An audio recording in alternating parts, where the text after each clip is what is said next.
Shalom everyone, I am Samata, a student of the Holy Torah at ACTC Seminary. ఈ వారం తోరా గ్రంథంలో 48వ పర్ష షోఫ్టీం. షోఫ్టీం అనగా న్యాయాధిపతులు అని అర్థం. సెఫర్ తోరా నందు ఇది 48వ పర్ష. సెఫర్ దేవారిం లేదా ద్వితీయోపదేశకాండం నందు ఇది 5వ పర్ష.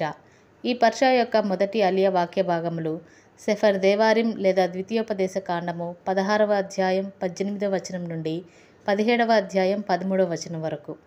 మోషే ఇజ్రాయేలీలతో మాట్లాడుతూ ప్రతి పట్టణంలో న్యాయమూర్తులు మరియు అధికారులను నియమించాలని, వారు నీతితో న్యాయం తీర్చాలని ఆదేశిస్తాడు. విగ్రహారాధనను నిషేధిస్తూ ఎలోహిం ఆజ్ఞలకు విధేయత చూపాలని నొక్కి చెప్పాడు.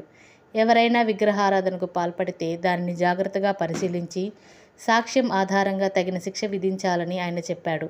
ఈ భాగం న్యాయం, విధేయత మరియు ఎలోహిం పట్ల నమ్మకం యొక్క ప్రాముఖ్యతను బోధిస్తుంది.